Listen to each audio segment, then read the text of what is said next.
Votre attention s'il vous plaît. Cet élément est en lingala. Contactez-nous pour savoir s'il est aussi disponible en la langue de votre préférence.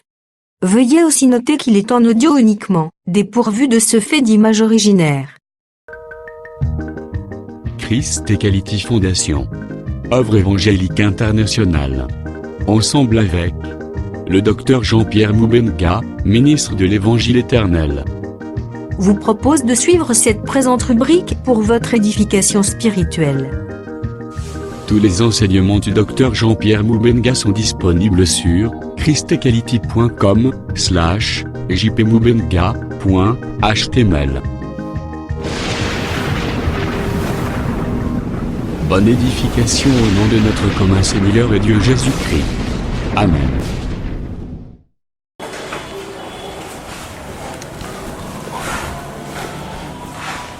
Totangi frère Alali Makasi.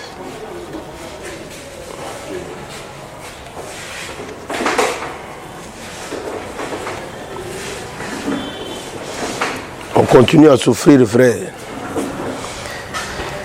Totangi la verset 36. Jean 18, verset 36. Mon royaume n'est pas de ce monde. Répondit Jésus. Si mon royaume était de ce monde, mes serviteurs auraient combattu pour moi afin que je ne sois pas livré aux Juifs.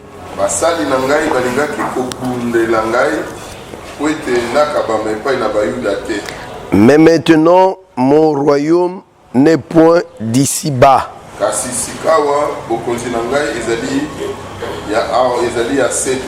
Amen. Matthieu 12.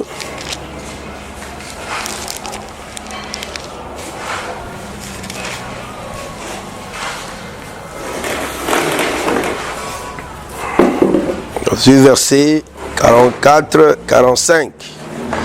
Alors il dit, je retournerai dans ma maison d'où je suis sorti.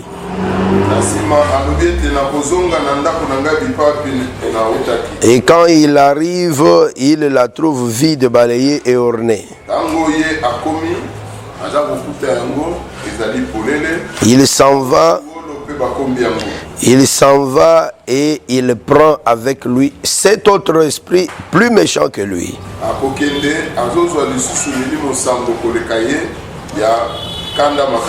Ils entrent dans la maison, s'y établissent. Et la dernière condition de cet homme est pire que la première.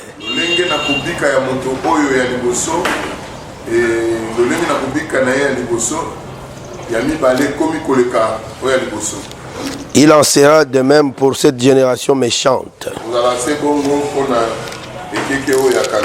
Amen. Togofanda.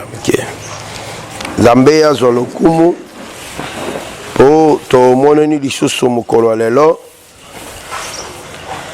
Tozo tanga lisusu Matthieu 23 eza milongo totangi. Verset 38. Voici votre maison vous sera laissée déserte. Amen. Amen. Detozolobake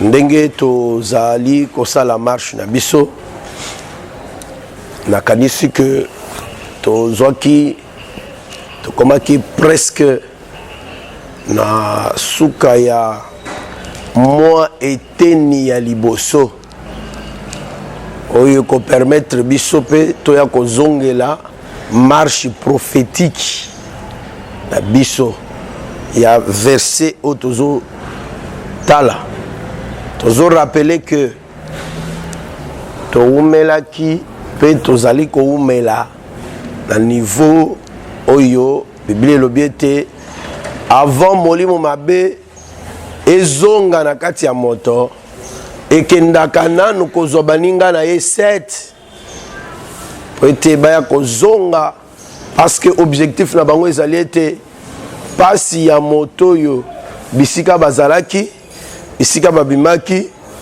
ekoma lisusu koleka ndenge ezalaki liboso. Mais moko na ba raison oyo ezo confirmer makambo to koloba ete ezali il s'agit de Israël ezali ndenge Yesu asukisi texte wana un frère Jean-Marie alobi Jean-Marc alobi il lancera ainsi pour cette génération méchante. Yesu tango zoloba na zolobela Israël azalaki na Congo te azalaki soki na Rwanda te to na Corée te azalaki na kati ya Israël azolobela ba Israélite nde alobi abengi bango la génération méchante. Donc cela confirme davantage que texte wana tango nzamba zolobango azo s'adresser na Israël. Alors nalingaki to meka ko avancer moi moke na kopesa également un certain détail koloba boy makambo nyonso tolobi jusque là likolo na ba alliance humaine to lekaki na nzela ya Apocalypse chapitre 16 et pa wapi nzambe azo éveiller maele na biso kotalisa biso ete tokeba. Je vais reprendre la lecture d'Apocalypse chapitre 16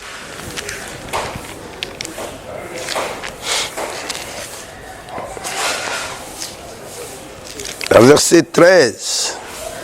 J'ai vu sortir de la gueule du dragon, de la gueule de la bête et de la bouche du faux prophète 3 esprits impurs semblables à des grenouilles. Le verset 14 dit, car ce sont des esprits des démons. Ce sont des esprits impurs. Est-ce que maman Bozolanda? Ce sont les esprits des démons qui font des prodiges et qui vont vers les rois de toute la terre afin de les rassembler pour le combat du grand jour du Tout-Puissant, du Dieu Tout-Puissant. Amen. Amen. Tozo mono boy. Wana Jean azo mono vision. Amoni dragon asanzi ligorodo. Amoni bête asanzi ligorodo. Amoni faux prophète asanzi ligorodo. Siko azo révélé abi. Omoni ba nyama wana. Eza ba esprit impur. Nous avons biso na Matthieu 12, tozolobela esprit impur. Oyo bimikati na moto, avant ezonga na moto wana, ekena ko rassembler kaka musalo yo banyamo ba ko sala. Musala ya ko rassembler. Sikoyo, on remarque nde tolobaki que tango bazo rassembler na Apocalypse chapitre 16, bazo rassembler les rois de la terre. Les rois de la terre. Et de l'autre côté, ils ont rassemblé 7 autres démons. Or, quand on considère les 7 autres démons, on commence à dire que akosenga na ba mama surtout basimba kape makambo na ba niveau wana. La démon eli wana. Omono ndenge tolobaki ete tango bazo sala mosala wana bazo sala alliance na ba démon misusu wana langage ya Matthieu 12 ezolobelo moko mais na Apocalypse 16 bazosala alliance à travers les rois de la terre bakonzi ya monde mokili oyo nzoka tolobaki boye tango tosalelaki Daniel chapitre 9 verset combien 27 tango tosalelaki Daniel chapitre 9 verset 27 tolobaki que rassemblement et kosalema topé alliance et kosalema mais ça sera une solide alliance oyo kosala une semaine maman une semaine no bazolo bana eza magie te kaka Daniel chapitre 9 azo expliquer ngo alobi avant to comme na une semaine wana ya alliance solide eza na événement et précédé yango Venema ya liboso ezali 7 semaines. Ya mibale 62 semaines. Ça fait 7 plus 62. Ça fait 69. Et venema ya misato ezali le retranchement du oin. Asebilo kwa na nyonso tozoye bango. Après 69 semaines ouin à cause de la retranché et retranchement du ouin to bengi yango refus ya Jésus ndenge bana Israël baboya ki ko reconnaître Yesu awa tozo mono déjà ndenge Yesu azolo baete ndenge Bible ezote biso ke Yesu aya mbalane ya liboso. Parce que Yesu ayaki mbala liboso akoya pe mbala ya mibale. Avant aya mbala ya mibale azalaki pe akendaki pe pona église alobaki nakei nakozonga. Il faut oyeba tango pe tolobaka Yesu akozonga retour ya Jésus nakoya ne ya mbala mibale. Retour na ye ezali po aya ko kamata biso ndenga lobaki yango akendeki wana ezo apparemment iko za la complication parce que les biso batutoza na kati église eza fondée na nini église eza fondée na Israël koboya Jésus ne base église donc tango Israël aboyi Jésus a fondé l'église. Mais tant nyonso oyo église ezali ko vivre est un peu compliqué par rapport aux écritures, aux unes des écritures et d'autres. Parce que nabo mototoko tuna Yesu azali to azate akoya. Yesu azali to Yesu akoya. On répond de nani. Ils sont allés toi akoya. Ils sont en église. Azali. Mais il y a mon toit là-bas qui n'a qu'à na oyat. Hein? Pour kamatabi asa ya kamatabi so. Ah.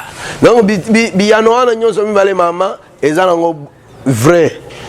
Yesu za ana biso lokola molimo mosantu pona kosala mosala ya kote ya biso hein tango azo mosala kote ezaneti azo bongisa biso pona libala sikoyo Yesu akendeki koya pona kozwa biso eza akozonga pona kozwa biso tango akozonga lokola mobali ya libala po azwa biso tokende to sangana ese bozolanda en même temps azali en même temps akoya est compliqué yote Yesu azaka bongo po aza capable ya komimonisa parmi 500 personnes na même ngonga donc azakoto na mbala moko donc wana nde Jésus penza ye wana donc akeseni na biso bato alors Ce qui fait que azali awa mais azali kuna akoya pe ko so biso. Hein Ricardo? Bongo te? Amen. OK. Alors, nde tozoloba boye que milimo wana ezali kosangisa bato. Terme ya koloba ezokende par des rois de la terre pour la kosangisa bato. En tout cas, Apocalypse 16 aza malamu po atalisi biso na fin nango. But nango oyo bazo sanganela biso, bazo sangisela bato lelo. Et là, on a dit que d'abord, que tant que azo sangisa bakonzi ya mokili, il faut zo bakonzi na baspe nango nyonso. Pourquoi? Parce que l'iteya oyo bango ba démon wana bazo teya eza na phase misato. Eza na phase ya dragon, na phase ya bête, na phase ya faux prophète. Donc eza na ndenge ya bakonzi physique boye lokola bakonzi na biso eza pe na ndenge ya bakonzi interprété bakonzi lokola bakonzi na biso boye pour comprendre au malamu il faut zoper Apocalypse chapitre 13 tango bazolobela bête oyo abimina mabele po eza na bête oyo abimina mai nde bête wana oyo balobi après dragon il y a la bête oyo abimina mai mais tango bazolobela bête qui monte de la terre oyo abimina mabele okomono e bête wana abimina mabele azana mito sambote bête oyo azana mito sambo eza bête oyo abimina mai bongo bête oyo abimina mabele aza na aspect ya agneau aza ya aspect ya mwana mpate mpe aza na ba pouvoir mibale to ba corne maseke mibale azotambola aza na aspect ya religion en même temps aza na aspect ya politique. Est-ce que vous olanda ngai? Tango okotambola oye ko découvrir que par rapport à l'Apocalypse chapitre 17 par rapport à identification ya bête na ya mwasi oyo amateli bête okomono que bapesa par identification interprétation ya 7 têtes lokola 7 collines sur lesquelles mwasi lokola ville afandi. Et moi si lokola ville eza ndimbola eza facile identification wana ezo facilité à comprendre que il s'agit de la ville de Rome. C'est comme ça que on peut remarquer ce qu'on continue à Rome. Token de Rome. Token à Rome. Token Rome. Ce qui te combine à Rome, mokonzi à Rome azali. Comme on est à la pape, babengaka papa wa Roma. Ce qu'on combine à pape, otoni pape, yo oza mokonzi nini? Akoyebisa yo ke ye ndenge papa azana azaka mokonzi ya mboka lokola président na biso lokola bakonzi nyonso ya mboka azaka chef de l'état oyebaka ngo pape oyebaka azaka chef de l'état état ya Vatican chef nango nani pape c'est un chef d'état donc azaka penza chef de l'état lokola ba Donald Trump chef de l'état mais en même temps azapé chef religieux. Est-ce que vous avez la donc azali en même temps mokonzi ya Lingomba roi d'après Lingomba roi d'après Lingomba okozwango pe lisusu wapi parce que Jésus abimaka pe na lolenge wana parce que tango bango bazo sala bango bazo imiter nde agneau Jésus azaki roi boyebi que Jésus azaki roi Bon, Jésus azaki roi ndeni. Mokonzi lingomba to mokonzi mboka. Bon répondre ma frère Bozali. Yesu azaki roi mokonzi lingomba to mokonzi mboka. Hein? Mokonzi lingomba suka. Rifin. Loba. Très bien. Yesu qui mokonzi na ye. Yesu ndenga zana. Pour faciliter eleki na note. Il faut esalema. Il faut ekokisama. Jésus dans tant bazo bengaye roi. La place totangi. Dans Jean chapitre 18. Aza bazo supposé kozala roi na ye. Kozala roi na ye eza makambo asikate. Il faut zonga ata na kalakala po mona ngo. Po yeba eloko ko ya liboso. Tant tozonga na kalakala. Eza Jésus ouin comme roi. Aza type ya David. David azaki ouin comme roi. Azaki ouin comme roi nini. Azaki nano roi penza ya mboka boy. C'est pourquoi eloko yezo sa la confusion lelo parce que loko na linga ko banda déjà ezandewa. Eloko yezo sa la confusion lelo na bato. Okomono mosali na Nzambe à côté de ma akomi na politiko ya bato. Soki batuni alobi David pe azalaka roi d'Israël. Oyoki yango nezati.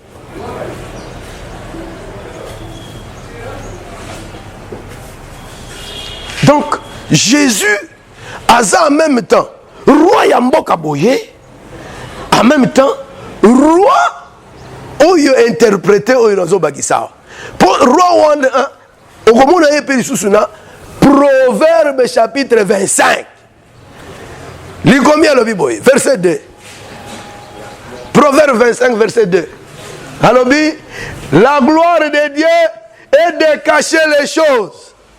Et la gloire des rois, c'est de sonder les choses. Ba roi o wana eza le roi la bisope. Batei bazaka ba roi.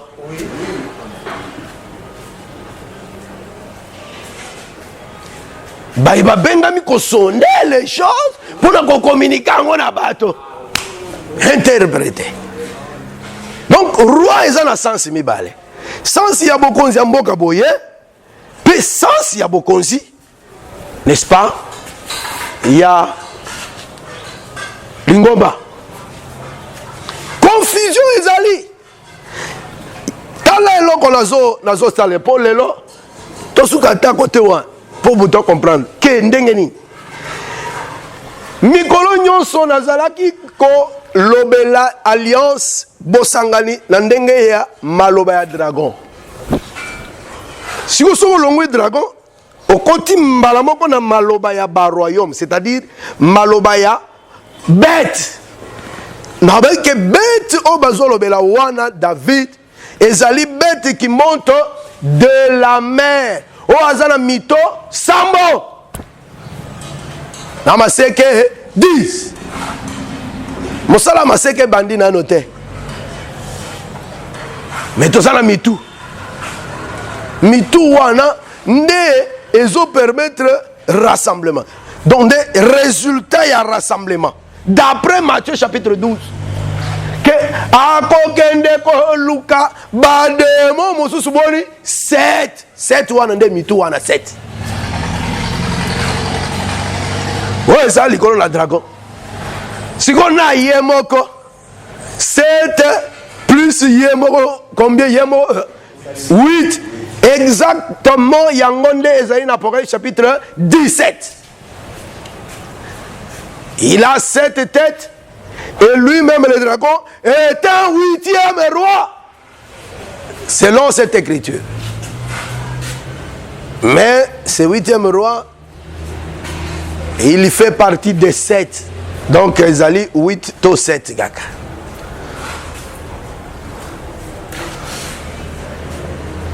Donc, bisika ya dragon, nazalaki komono ba origine ya moto. L'origine de l'homme, c'est la famille. Donc, c'est d'abord ça. Tango koti na ba royaume, okomone te ba famille tango est organisé et bimi sikoyo ba royaume. Et selon l'histoire ya Israël, tokotanga ba royaume B 7.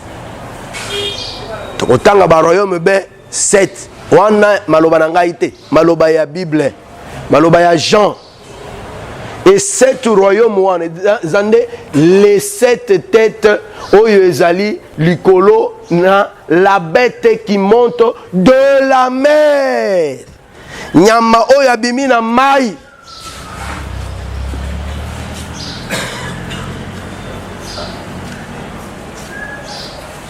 Remarquez ce conflit. Donc, sikoyo tolongwe kanga boyo yo mutoko ya Holanda. Tolongwe bête et tolongwe dragon. Tokomi sikoyo na bête. Longwe dragon. Tokomi sikoyo na bête. Mosala bête ako sala. Effet nango lelo ezali nini. Mais bête oyo abimisi ligorodo na monoko na ye. Et kosala mosala ekeye pa ba roi de la terre. To bengi baron eza en même temps bakonzi ya bamboka politique lokola pape yemoka. En même temps bakonzi ya ba religion batei. Ils ont rassemblé Nabatei. Ils ont rassemblé Nabakonzi Abamoka. Et là, comme wana, et ça la confusion. Et objectif ya eloko wana ezalinin.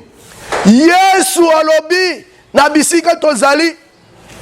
Yesu aboya ki confusion wana ndeko yo kali kambo il faut simba na motema na yo pe bakosa yote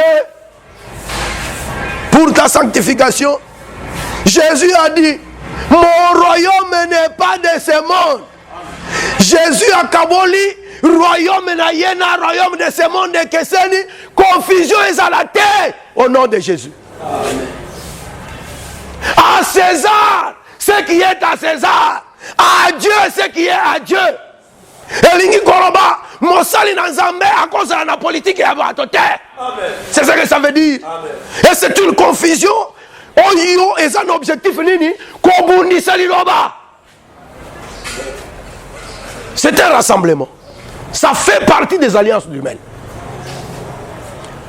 Frère Ozolandangai. Ah landa malam. Objectif est le qu'on est anine. Ezali a couronné la bête. Amen. Amen.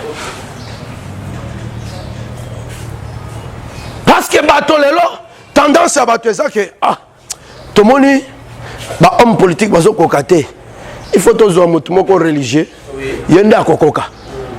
Moto wana antichrist. Amen. Finalité yango. Parce que l'Antichrist a organisé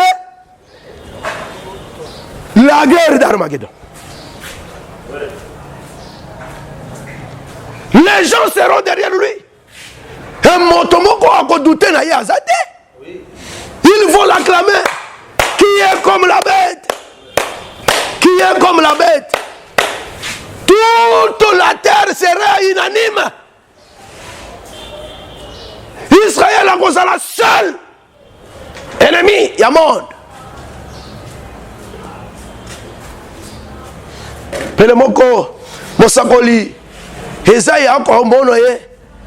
Abi, libota na yo, akombi lokola, kabane moko, ndako moko moke, oyo ezali, nakati nelanga ya concombre.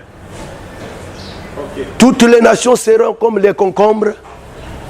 Et Israël a causé moko lokola une cabane nakati elanga ya concombre.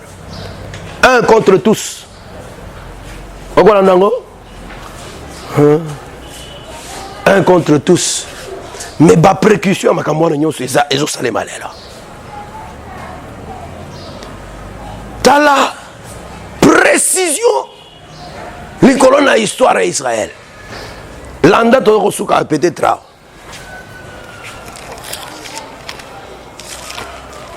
Zacharie.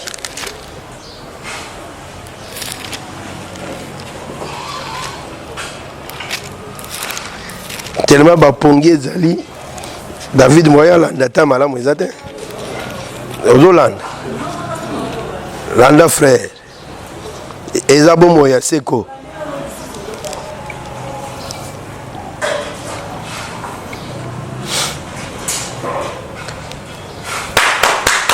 Zacharie chapitre 6 Jérémie Zimbabwe Zacharie 6 Jérémie aza traducteur traduisaka makasi donc moko ya makambo na bengeli yo ezali ete okendaka mbinzi eza mosika nangi komona awa na kati ya mosala nalobi yango devant bampaka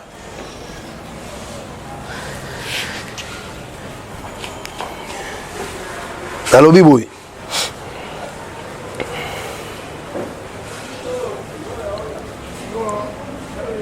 on attend toujours verset 11 non toujours verset 9 pour moi likanisi ezaka na bible ba texte na bible ezaka na ba texte facile na ba texte difficile apparemment ezalaka et c'est écrit aussi comme ça les choses difficiles na les choses faciles ça existe dans la bible ici oui ko kamorate sokozo tanga verset mususu yo moko de yepeso 1000 étoiles au moins ta côté ya ko bandela te ko kamote kumi sanzambe ke ozana batei amen soki elekeli yo komitungisa te batei bazali amen.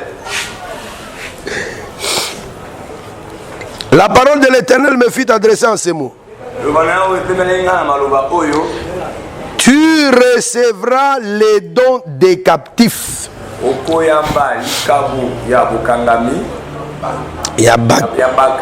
Makabo Yabakangami. Eldaï. Komba Moutou. Tobija. Moninga Sambalate. Mususu. Et Jedaéja. Et tu iras toi-même ce jour-là. Tu iras dans la maison de Josias, fils de Sophonie, où ils se sont rendus en arrivant de Babylone. Babylone.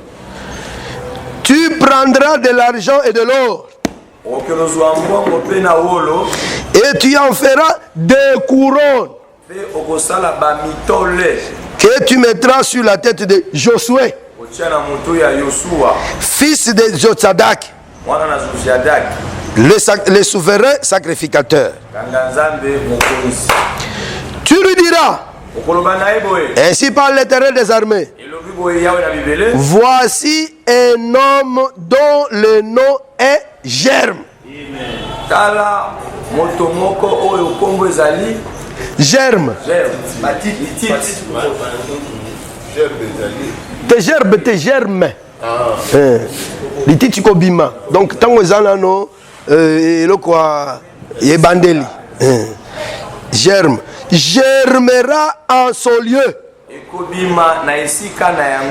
bâtira le temple de l'Éternel. Yoka, verset 13. Il bâtira le temple de l'Éternel. Il portera l'insigne de la majesté. Il s'assiera et dominera sur son trône. Il sera sacrificateur sur son trône. Et une parfaite union régnera entre l'un et l'autre.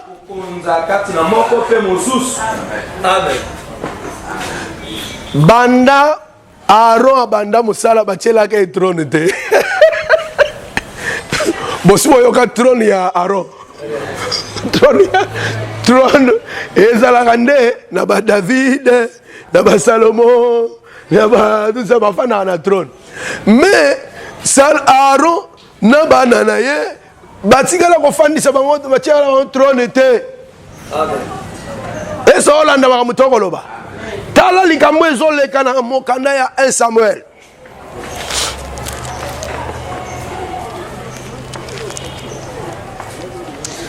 Un Samuel chapitre 7 ou 8, je retrouve l'écriture. 1 Samuel chapitre 8.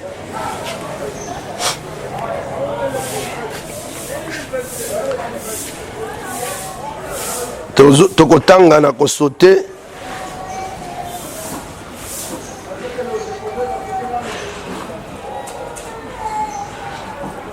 Tozangi verset 4-5. Après Tokopumboa. Tous les anciens d'Israël s'assemblèrent et vinrent auprès de Samuel à Rama. Ils lui dirent, voici tu es vieux, et tes fils ne marchent point sur tes traces. Maintenant, établis sur nous un roi pour nous juger, comme il y en a chez toutes les nations. Est-ce que Bolandi demande wana eza demande ya Israël azo senga batiela ye mokonzi oli aloba kaka tiele biso mokonzi abakisi alobi tiele biso mokonzi ajuge biso ndenge bikolo pe ezalaka. Nzambe azaka nzambe bandeko soki nzambe alobi likambo ifo ndimake ekokokisama kaka. Même soki omoni neti ekokokisama lisusu te kurwa ke ekokokisama kaka. Et le Seigneur avait fait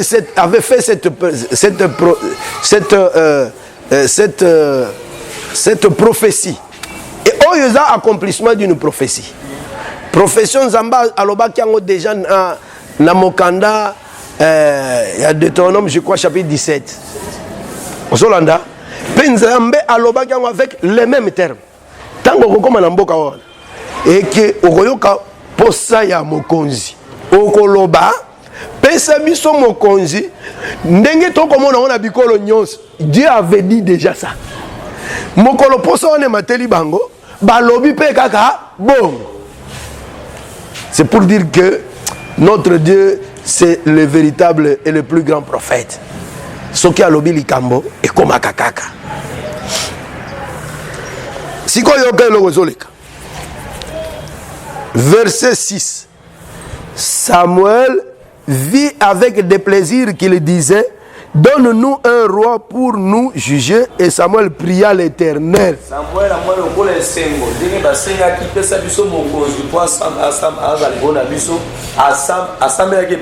C'est le contraire. C'est le contraire de ce qu'il a dit. Des plaisirs. Il faut avoir ton texte avec toi. Boyoka bandeko. Libota ya Israël. Et yo qui posta mokonzi. Et sengi Samuel. Tokosuka wana mais toya ozongela même semaine prochaine. Pour la tongo. Asengi mokonzi alobi. Papa, pas Samuel. Bazaki penelo ko reprocher Samuel ite. Boye biango. Est-ce que boye bi ke libote zaki na elo ko reprocher Samuel ite?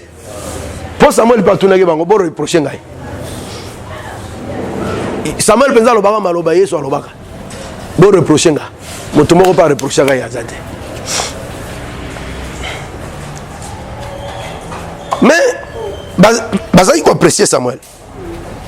Mais bamonaki ke bana Samuel nde bazaki malamu te. Alobi te, on peut se biso mokonzi. Ndenge bikolo nyonso ezale. La Bible dit Samuel vu cette demande avec des plaisirs. Et Nkoloba Samuel a ses pédagogies. Je vous rappelle que Samuel, c'est un grand prophète. Boye l'histoire à Samuel. Ndenga yaki na makambo nzambe ayaki mwana moke. Mais ce grand prophète a yoki des plaisirs. Tomi Tuna. Azaki une erreur, toi azaki une erreur était. Des plaisirs na ye. Ezaki malamu, toi ezaki malamu te. Un Ricardo. Ezaki malamu te. C'est-à-dire qu'il fallait andima pe sabango. Donc yoka peut-être yoki nga malamu te. Ndenge Samuel tant basengi ayoki yango mabe. Azaki na raison ya koyoka mabe, to azaki na raison te ya koyoka mabe. Azaki na raison ya koyoka mabe. Sikoyo nde eloko foto landela pona nini Samuel aboyaki que bapesa bango demande wana et puis biso peut te prouver avec le Saint-Esprit que azaki na raison ko boya. Tu avancer moke. Yoka siko maloba ya Nzambe. L'Éternel dit à Samuel. Ya lobi na Samuel. Parce que Samuel tango yoki mabe Nzambe. Kotika liboto te. Kotika ngote na lingite na topesa bango mokonzi. Yoka Nzambe. Écoute la voix du peuple dans tout ce qu'il te dira. Yoka ngona libota na o nyonso bango bakoloba na yo. Nzambe akana banko. Nzambe penza zakana kwa mutu moko. Yoka ndena solo. Abi, écoute la voix du peuple dans tout ce qui te dira. Ce qu'il faut, Mossali à comprendre, il faut tenir la voix du peuple. La voix du peuple, c'est la voix de Dieu. Donc, ce les bottes 5, et pas lobby, écoute la voix du peuple dans tout ce qu'il te dira. Maloboy, ce n'est pas que Nzamba zo sepela nango. Nzambe pe azaki na kanda mbala moko. Tango yogi demande one. Dieu était fâché. Dieu était fâché. Si vous Nzambe, so za na kanda, her moko ako kinelo biloko. Bonjour. Mais en fait, alingi l'était. Nde azo justifier ngo alobi boy. Alobi car da pesa bango pona nini? Car ce n'est pas toi qui les rejettes. C'est moi qui les rejette afin que je ne règne plus sur eux. Interprétation ya demande wana yango. Donc Samuel azo kamba bato elingi koloba Nzambe ye moko azo kamba bato à travers Samuel, mais bato bamoni que esimbite. Il faut tout comme le bicolo. Neba sengi roi Samuel a kamoué parce qu'il avait le Saint-Esprit. Mais elo nini esimbi batoyo. Nzambe pe azalaki na même avis que Samuel. Mais nakati ya colère na ye nde asundoleli bango lobi Samuel tika bango pesa bango moko tango zala mokonzi wana. Bako comprendre que baza bazoba bana mayele te. Il fallait ba pesa nga confiance nga moko nako bako kamba bango. Lokola tango ezalité to tangi Osée 13 to suki na noana to suspendre na noana. Pour il faut comprendre ngo malamu. Osée 13 10.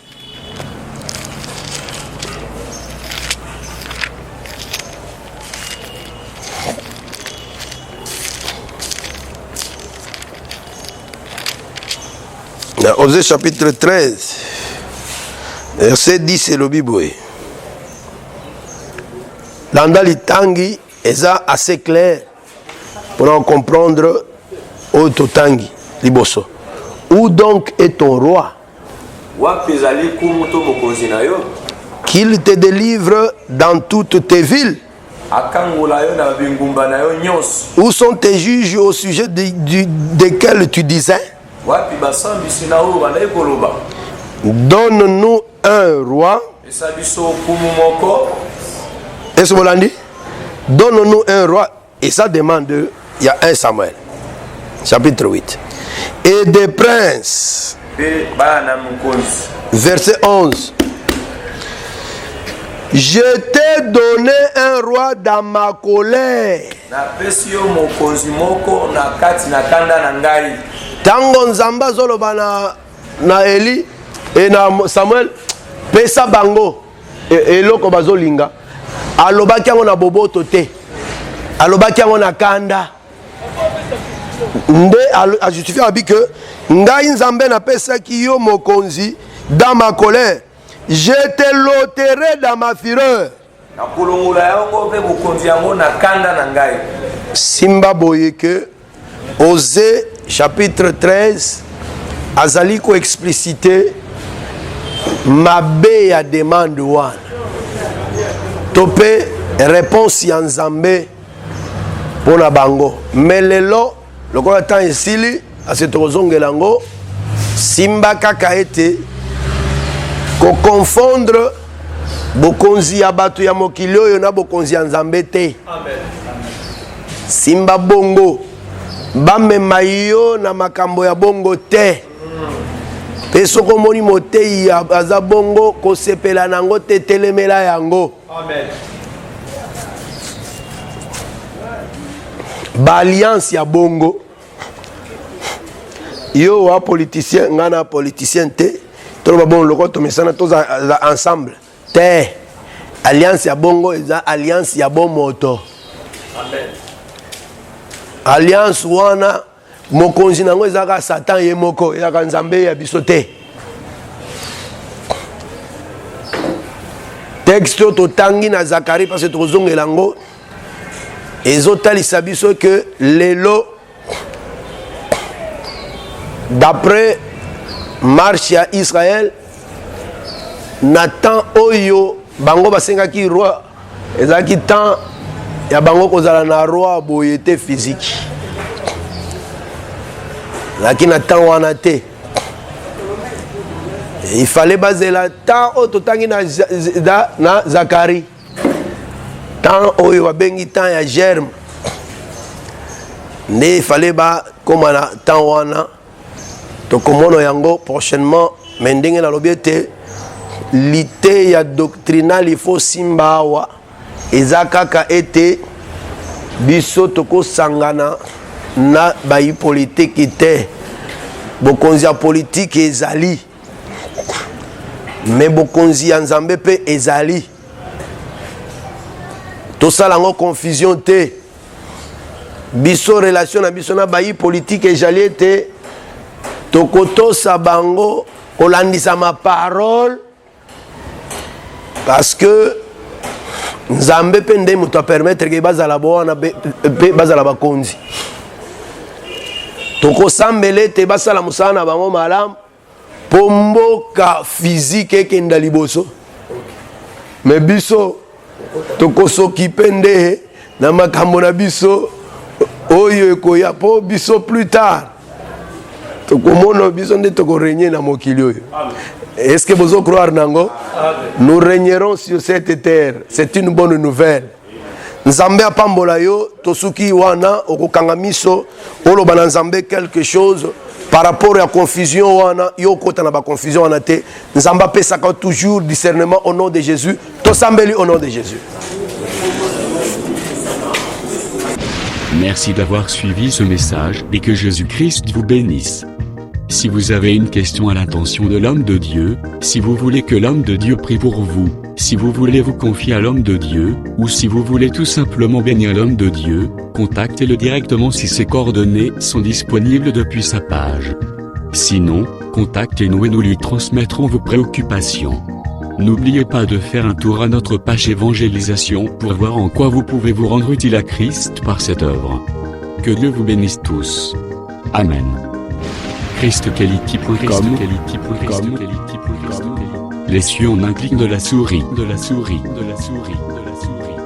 Évangile-éternel.com, le site de l'évangile éternel. ChristQuality Fondation, équilibrer la manne ramassée dans le désert de sorte que chacun ait un maire.